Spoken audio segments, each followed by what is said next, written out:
Hello, everyone. It's Nikki Batgirl D'Angelo here for Star Citizen Addicts Anonymous. No real name for this show except an interview with Chris Smith. Hi, Chris. How are you?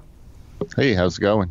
It's going great. I know that you and I have spoken a couple of times I guess you were in Santa Monica twice when I was there, and for a short period of time after CitizenCon. You're always interesting to speak to. Oh, yeah. Yeah, it's always interesting to meet you. Yeah, I think the first time we met was maybe like 2.5 years ago or something. We met at the first Santa Monica office. You came by there. I was actually working in the office with David Hobbins there. I don't know if you remember that. You came back there. I do. You were showing me how much detail you were adding to the inside of the canopy of the F7C Hornet. Yeah. I think I was doing the rework on the interior canopy at that time. Yeah, and he was showing me the rework of the rear end of the Constellation at the time. Of course, two things I got to see but weren't able to tell anybody about. Right. But that was pretty awesome. Yeah, it was cool. And then, we saw each other at the CitizenCon last time, man. That was fun. Good times. So you've been with the project pretty early on. How early did you start with Chris and Star Citizen? I pretty much since the beginning. After they started their office up in Austin, I was pretty much the first, sort of artist there, employee 14 or 15 maybe. And the first thing I did was the machine gun, actually, which is still sort of being used today, the bearing rifle. Yeah. I modeled that out. That was just like the first thing before I did a ship, and then I did the 300i after that. But yeah, just pretty much straight away in 2012. So you did the 300i back then? So, yeah, that was the first one. I pretty much the first ship that I worked on. Yeah. So what was your idea for the space that's empty in the back of the 300i back then, as opposed to where it might go today? Well, I will say, back then, since it was the first ship, and we were kind of starting out.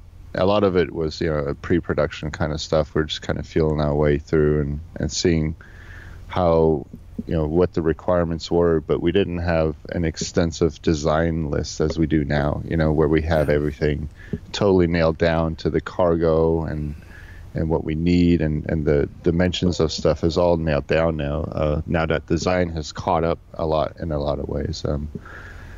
So back then we didn't, it was more like, okay, I got the concept from, I think it was Rob McKinnon that did the original concept for it, and it was a drawing more or less, and I had like a little, sketch of a dude inside the ship, but then there was a model of it which I remodeled, but that didn't work with our characters, so it was.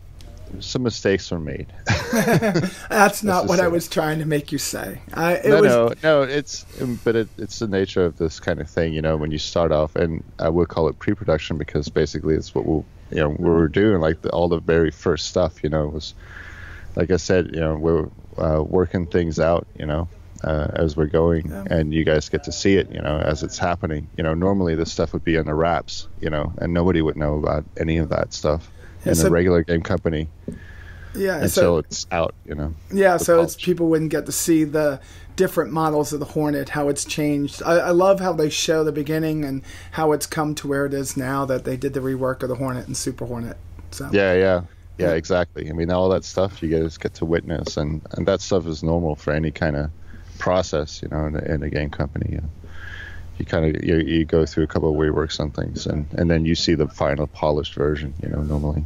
Okay, so I took us off on a tangent only because the 300 and especially the 325 is one of my favorites, and it just doesn't match up to everything else right now. And I know a rework's coming down the pipe, so I was trying to get something out of you for everybody, so that worked out. What led you to CIG? Like, what was the immediate position before CIG that you had? What were you working on? I worked at a company called Lightbox, and we worked on a game called Starhawk, and it was for Sony. It was the guys that did Warhawk. I don't know if you are probably your fan. I've seen it. Yeah.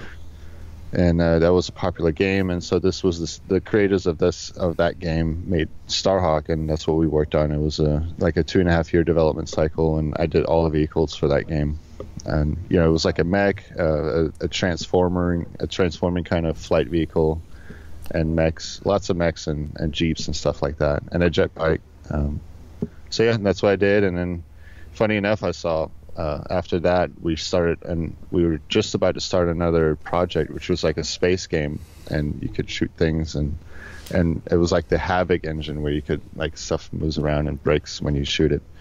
And then I saw the first trailer for Star Citizen, the first, Chris Roberts trailer, the first one, and I was like, oh wow, I want to work on that thing. I was already like, that looks pretty bad, bad to the bone. And so I was still a Lightbox, and then eventually that company shut down, unfortunately, and then we're sort of like, out in limbo. And then I eventually got a call from Eric Peterson. Oh, awesome. The rest is history. And a lot of guys actually some of the guys like Brian Brewer came from Lightbox. I worked with him, and Mark Skelton, and a couple other guys. So the gold shirt. Oh God. The gold shirt, Mr. Gold Shirt. Yeah. Days. He wore that so often. I wonder how. Well, no, we won't go into how. Well, it got auctioned off, and somebody ended up with it. I think he said he washed it before he set it up. That diminished the value. Which is recommended. But it lowered the value a lot. Probably, yeah, I know. You didn't have the original Mark scent on there. Oh God! Being that you guys are in Texas, it's probably always hot and sweaty there. Yeah. Yes. I think, like he mentioned, like it was becoming alive. A sentient being or something. It would just move on its own. Yeah. So you started early on. First project was fleshing out or creating the graphics, I guess, for the Behringer machine gun. Is that it? No, yeah. I actually did the model. Massive Black was a company that provided us with concepts for that. And Chris, before we moved on to a ship, wanted me to do something smaller, and, sort of as a test. And then so I did like a high poly and a low poly, and I baked it and everything. And that's actually pretty much the same machine gun, which is being like the main one that's being used today. Although like some of the dimensions, like I made it too thick, it was kind of narrowed down, and like there's some tweaks to it, and texture wise, some tweaks were made sense, but it's basically the same gun still. Okay, so we know that you worked on the 300. What other ships? Well, 300 series, I take it. What other ships have you worked on since? Quite a bit. So it's the 300, and then the Hornet series. I worked on. I did the Mustang from a David Hobbins concept, and then the Constellation along with Josh. Well, I did the interior, the new rework, and then the new Hornet F7A. I kind of like had my hands on a lot of ships as far as like when we did variances. I did the M50, although I wasn't, I didn't like, it was sort of like handed off like from artist to artist until it came to me, and then I did the finalized version of it, but, with the racing version and stuff. Okay. So how has your role changed over the last, I guess it's almost 4 years now, maybe 5? Well, actually, it hasn't really changed too much.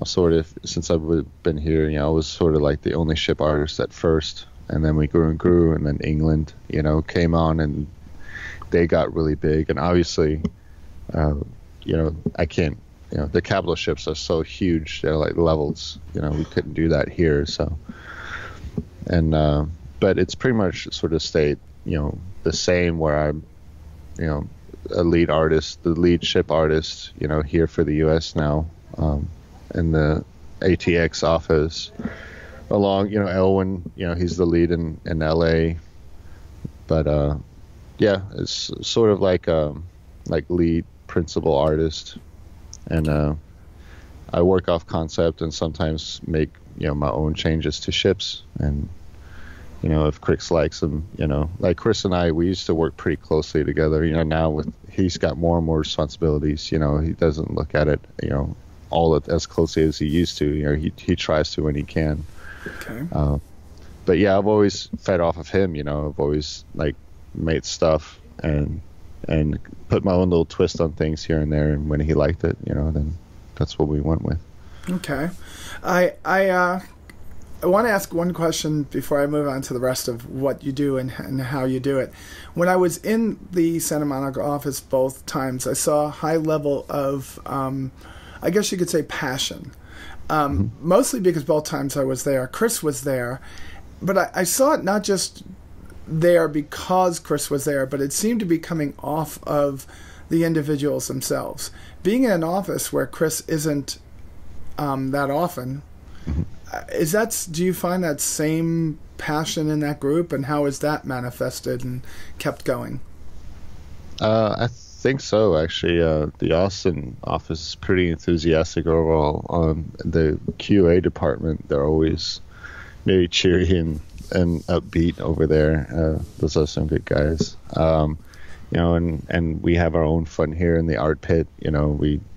Everybody gets along great, and it's a good dynamic, and we're all excited on what we're working on. We know how big this project is and what it can be. So, and in that regard, there's not a diminishment of enthusiasm. When Chris comes by, he actually was here last week, and I think Aaron is here today again. They were over here over Easter, everybody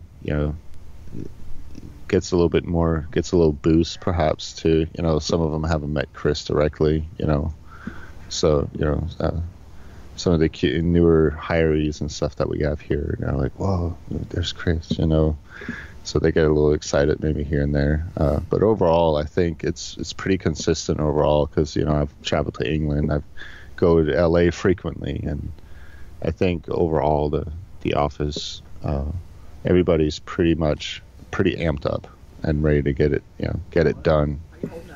Okay. And deliver what the fans want, because we know what they want. And I think I've been here long enough, so yeah. Like when I make a ship, I always think of the fans and everything. It's like, would they like this? Would they like that? That's how I kind of think about things, and that's what drives us, I think. Okay. So, how do you take, like, if you're the lead artist on the for ships in the U.S., you have many ships that have a certain purpose. So they're designed and spec'd out by a group that actually writes them down. They go to a concept artist and they get drawn. What parts of it are you involved with that has to take what is feasible in real life versus what is artistic? How do you balance those two in the design of the ship graphically? I guess that's what you're doing. You're putting them into the engine. Okay. Yeah. Okay. That's pretty much what you, as a modeler in general, that's what you're always doing. When you take a concept from a guy, even if it's not, well thought out, you always have to look at real life references, and kind of start there at least. I definitely look at a lot of real life references and take that as a inspiration, or sometimes directly take it and then modify it to fit my piece, So, I mean, there's obviously limitations, and then you also get into, if something is like real complicated animation wise, something moves in a weird way, like we model that out and we animate it and make sure it works, and it doesn't clip too much and stuff. But there's always a little bit, the game industry, there's always a little bit cheating, because you just, sometimes you just have to save on polys or resolution or and other things, so it works more efficiently. In some cases you can make it more complicated, so it really depends on what you're doing, but you always, I always, and a good modeler usually references real world things and then tries to adapt them as best as possible into their piece. Okay. Have the continued changes in graphics cards, the implementation of DirectX 12, changed any design focuses, allowed you to do any more with the ship models? Oh, well, yeah, for sure. You can see the difference. Like you said earlier, the 300i now is getting a little bit long in the tooth, right? Compared to what we're bringing out now. So, for sure, as the graphics, cards, they get more powerful and everything, we can add more resolution to ships. That's basically it. And the more resolution you get, the more, the more fidelity is, the closer it is to like a movie. So we're not. Yeah. I mean, we're not quite there yet. We don't have. I mean, we have some immense, expensive objects in our game for sure. More expensive than most games would consider, for sure. But it's still pretty low poly compared to like a movie asset, Right. But it definitely. I mean, it's just constantly evolving in that way, and constantly just getting more high fidelity. You could have more polys in a movie asset because you're rendering it out in kind of a script as opposed to having to see it in real time, right? So it's correct. You're only rendering out like one snippet, right? One little in a specific frame, right? So right. you can frame each thing. You can call out all the stuff that you don't need in the game, and obviously that's not possible because you're in the thing.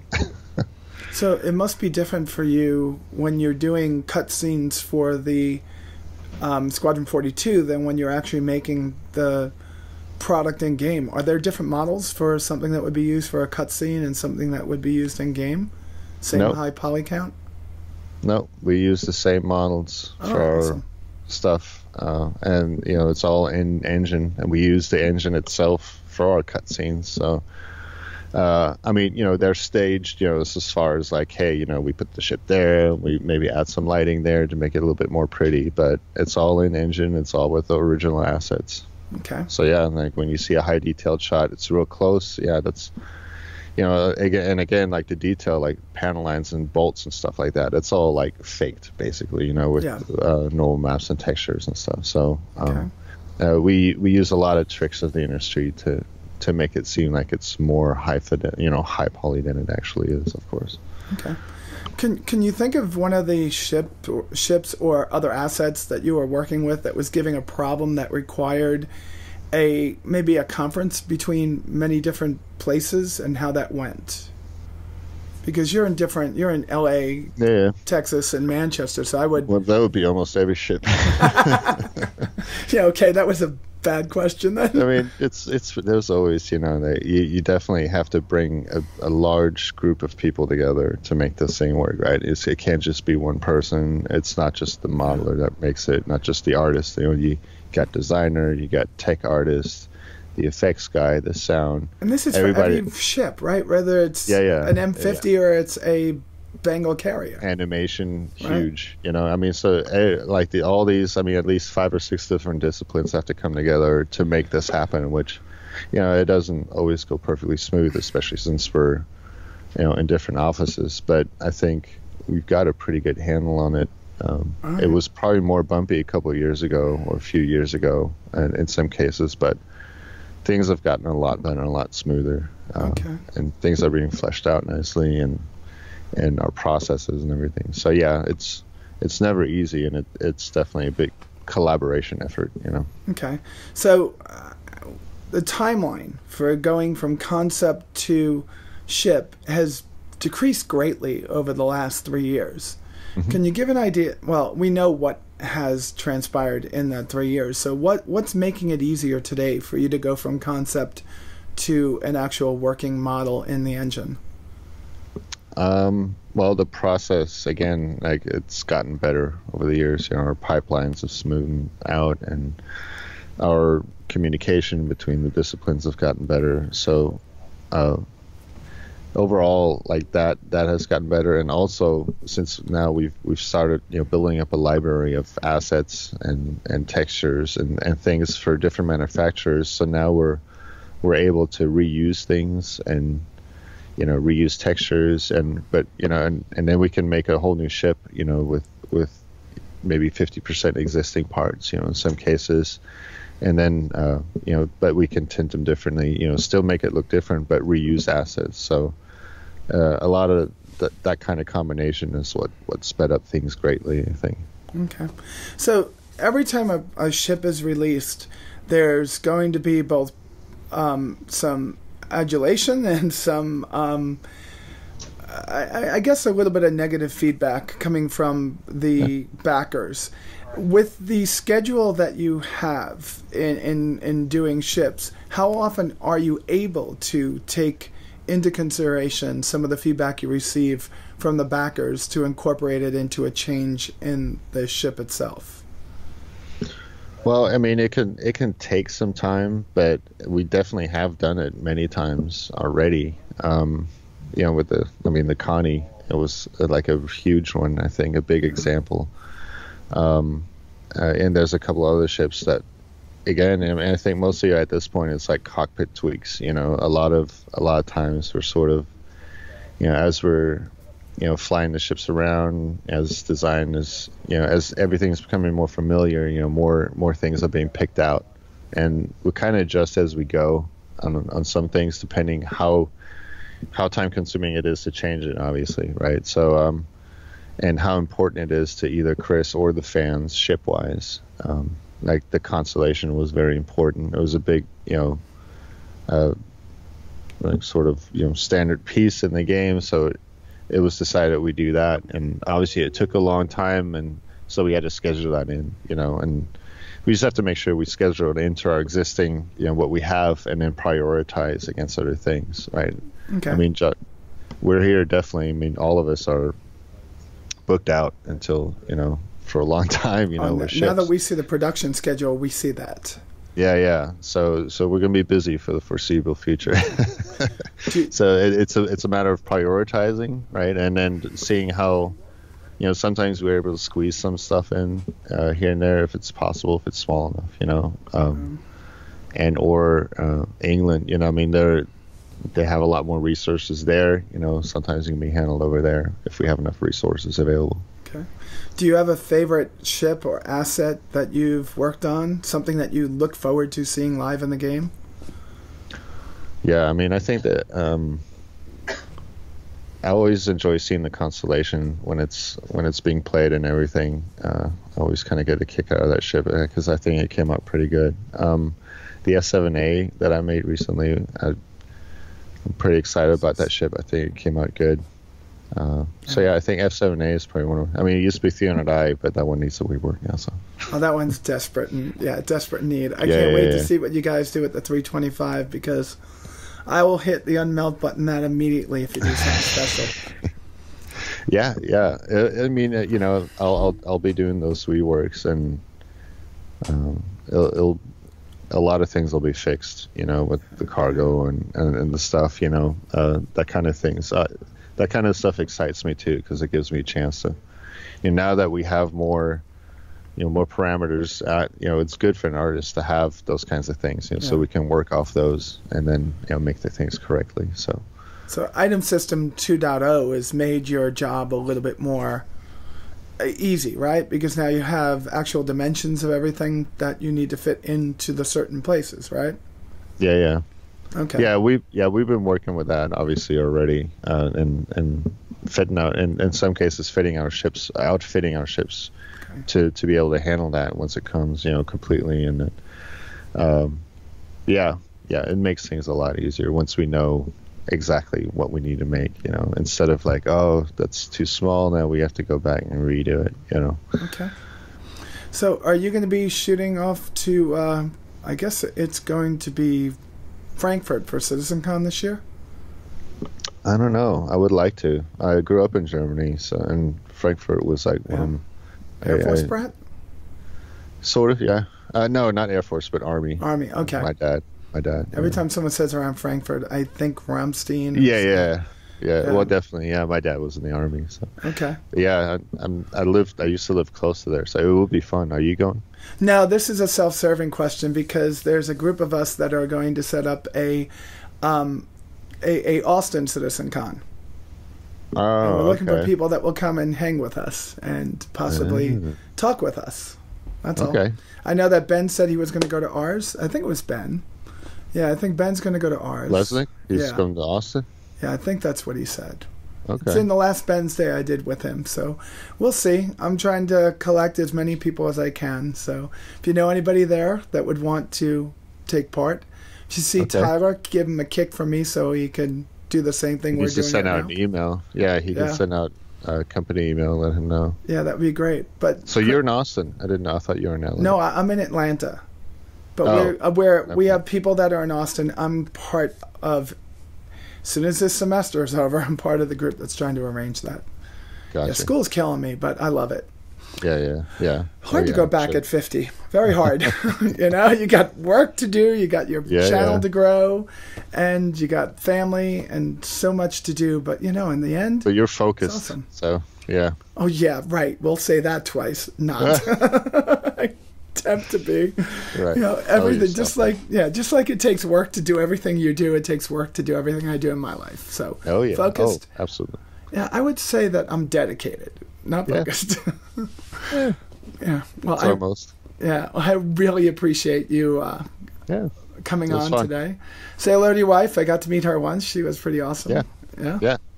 And she had a good time. Good time meeting you. That was awesome. And I thank you for joining us. And folks, with that said, you all be safe out there, and I'll talk to you soon. Later. Bye.